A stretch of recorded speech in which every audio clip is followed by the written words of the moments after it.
Ladies and gentlemen, this is the YouTube channel vlog show of inspiration and realness.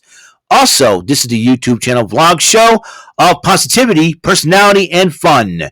This is Lima Shenanigans of 1977, and now the perpetrator of these shenanigans, Big Beefy E himself from his Big Beefy Man Cave in New Bedford, Massachusetts, Mr. Shenanigans himself, and the two-time Chilling 3000 2022 End of the Year Awards winner, Eric M. Lima. Thank you very much, Mr. Announcer, sir. Well, hello there, everyone. Greetings and salutations to you all. Welcome to yet another episode of Eric Lima Shenanigans of 1977. This is episode number 637 of the show. Glad to have you here with me on this lovely Tuesday afternoon, June the 13th, 2023, 1:41 p.m., ladies and gentlemen. Had a decent day at work. No problems, no issues whatsoever. And I'm going to head into this. I'm going to talk about what happened on Raw last night. And this is the Raw Event Center for June the 12th, 2013. And June 12th was yesterday, obviously. There is some sports news from the Boston Sports Beat that I'll be doing right after this episode. And then we'll get into some high rollers. So that's what's going on for today. And this took place in Wichita, Kansas, and Rhea Ripley, the Raw Women's Champion, the SmackDown Women's Champion, kicks off Monday Night Raw. But she is presented with a new championship. I had a feeling this was going to happen. So what I tweeted about was, I wonder how Rhea Ripley feels about Asuka getting a new title. Looks like this answers my question on Twitter. So anyways, Adam Pearce presents Ripley to become the new Women's World Champion. That's right. The Women's World Championship. Same title like Seth Rollins, but it's a white strap. Of course, Dominik Mysterio runs out to celebrate, and that angers the fans a little bit. And puts the new title around her waist. And Dom and Rhea address the crowd in Wichita, Kansas. And then Cody Rhodes interrupts Dom and Rhea. Cody challenges Dom to a match at Money in the Bank. Dom accepts, but Miz, who is supposed to be his opponent, blindsides Rhodes. For last night on Raw, blindsided Rhodes. Rhodes decided to hit the Miz, and then Dominik hits Rhodes, and then Cody Rhodes and the Miz fought, which Rhodes did win the matchup. And then Becky Lynch was seen backstage chatting with the Undisputed Tag Team Champions, fist bumping both of them, and then checking out American Alpha, who was training with Maxine Dupree, who's got a new look. I think she wants to be part of Alpha Academy. I think she has a thing for Otis, man. Come on. I don't know how Otis does this again. I have to express how. I mean, Otis is just, he's not GQ material, but the first Mandy Rose, now Maxine Dupree. I'm telling you. Otis has got that magnetism somehow that attracts beautiful women like Maxine Dupree. Gotta hand it to Otis or Ortiz. Come on now. I like Otis, though. He's a really cool guy. It just amazes me. It's like it gives guys like me hope. You know what I mean? I'm not the best-looking guy ever, and I don't have the best-looking body ever, but I just try to be myself, and that's very, very important. But people like me, and I'm like, sometimes, you get random women want to follow you and all your socials, and you're like, too good to be true. You know what I mean? Could be you're like, okay, whatever. So Otis, so Becky Lynch addresses the Wichita crowd, and Zoe Starks interrupts Becky Lynch, and then Zoe Starks says that she'll beat the snot out of Becky, climb the ladder, and then Sonya Deville and Chelsea Green interrupt them. Chelsea Green's complaining as usual. Then they had the matchup, Becky Lynch and Chelsea Green, and Becky Lynch did end up winning the matchup. Meanwhile, the Judgement Day were talking about, Rhea's new title and all, very excited about it, and how Dom is going to beat Cody Rhodes. And Damian Priest says how he's going to qualify in the final men's Money in the Bank ladder match. Final men's Money in the Bank qualifier against Matt Riddle. But then Finn Balor seemed a little distant, a little off. Don't know what was up with him, but and then Finn Balor goes like, I need to think about this. I need, I got something on mind. So that's what he says.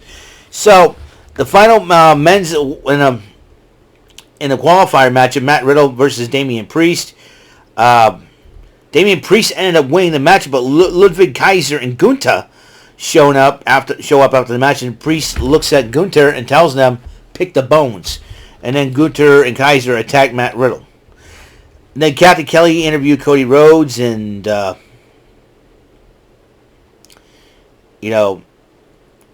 interviewed Cody Rhodes. Cody Rhodes vows to, bring everything, bring all the obstacles on for him to complete the story.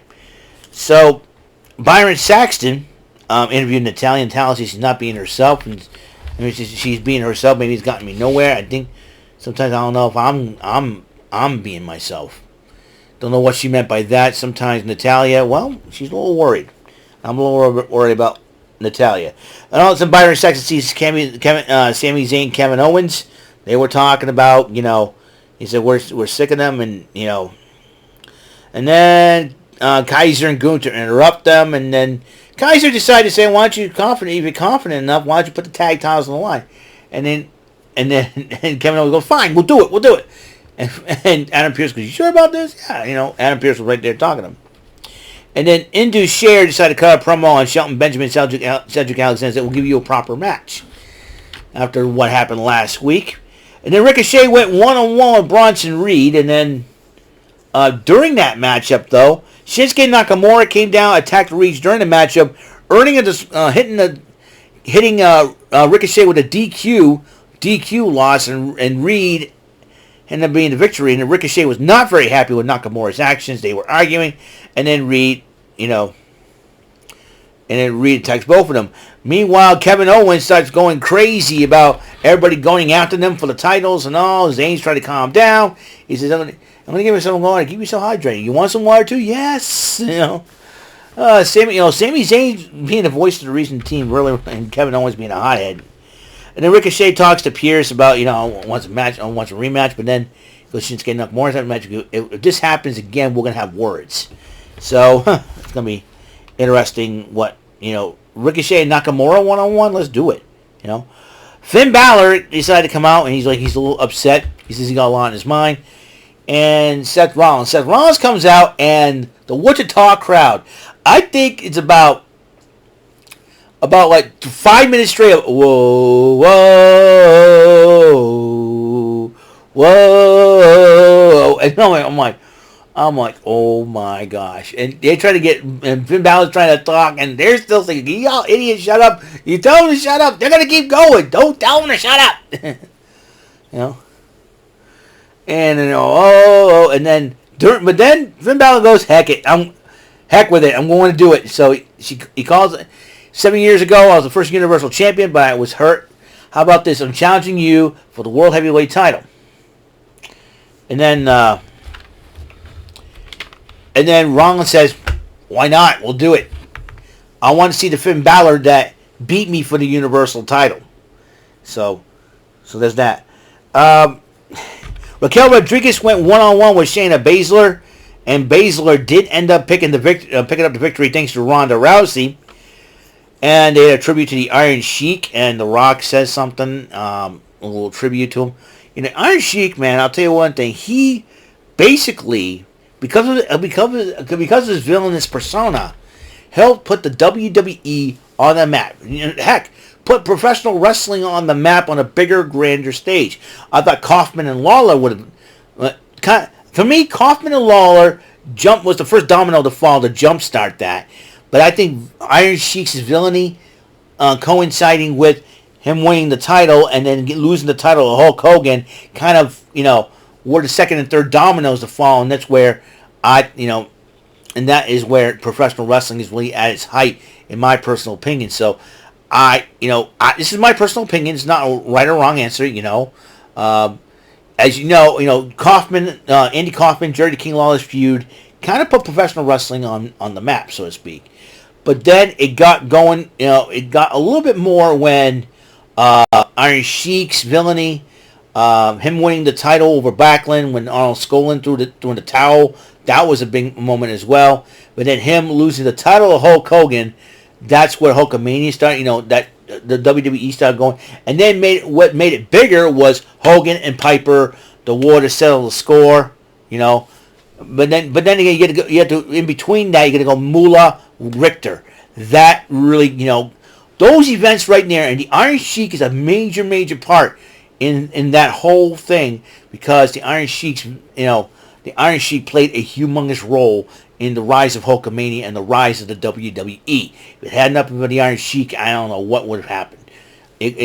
So thank you, Iron Sheiky, baby. Always respect the legend forever, Bubba. And after Hulk Hogan, he's a big blonde jabroni. And they said, Hulk Hogan says that him and Sheik have a relationship that not many wrestlers understand, which is very, very unique, I have to say the least. So yeah, we do miss the Iron Sheik so much, man. Chad Gable went one-on-one with Eric at the Viking Raiders. Viking Raiders are scary, man. I've always liked to see the Viking Raiders go up against the Brothers of Destruction in a tag team matchup. Who would win? I don't know. You can add Michelle McCool to the Brothers of Destruction and add Valhalla with the Viking Raiders, six-person tag. Let's do it, Anyways, Valhalla decides to stalk Maxine Dupree.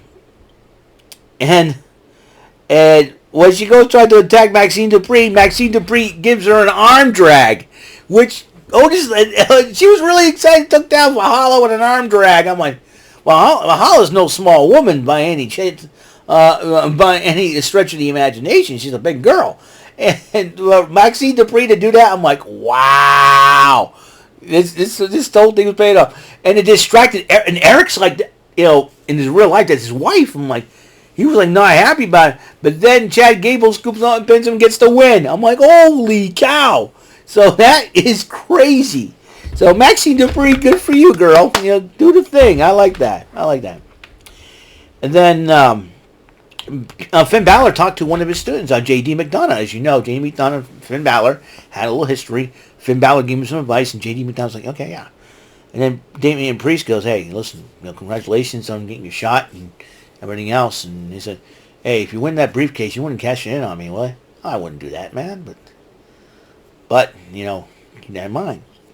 So there's that. The tag team titles were on the line. Kevin Owens and Sami Zayn. Actually, before we get that, before the main event, Kathy Kelly interviews Seth Rollins about him accepting,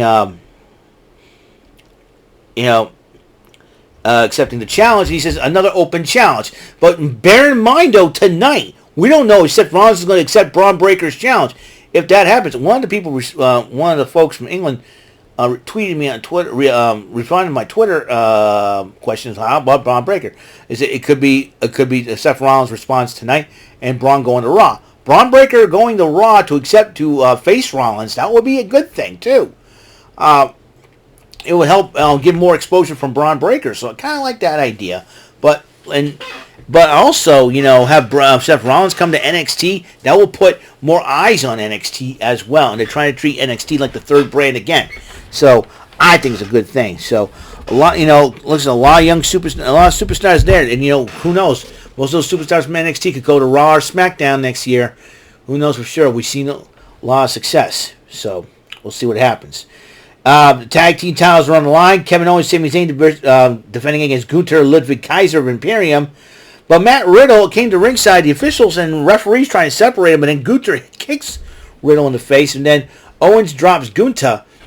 Meanwhile, Sami Zayn, and KO had their way with Ludwig Kaiser, pins him in the middle of the ring, and Sami Zayn and Kevin Owens retain the tag team titles. So this could set up Gunther and Riddle for the Intercontinental title. Now, Riddle's a former United States champ and a former NXT tag team champion. So this is a huge opportunity for Riddle, because Riddle is challenging for one of the most prestigious championships in the WWE today, the Intercontinental Championship. And you're going up against a guy who's basically about 3 months away from, actually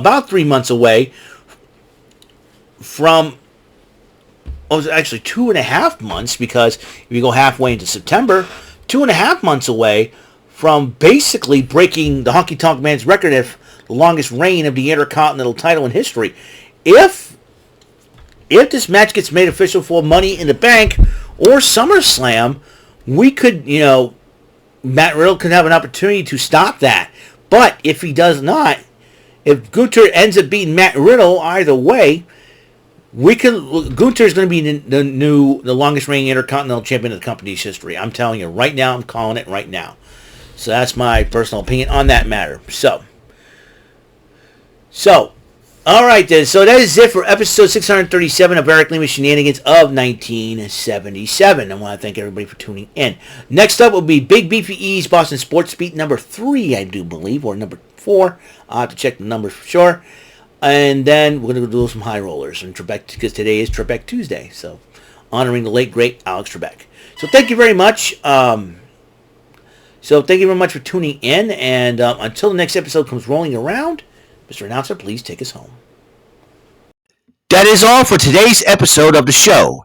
This is Mr. Lima speaking for Eric Lima Shenanigans of 1977.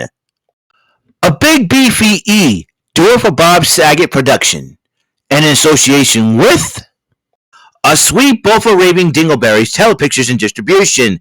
Thank you for watching another great episode of Eric Lima Shenanigans of 1977. Until the next episode, goodbye for now.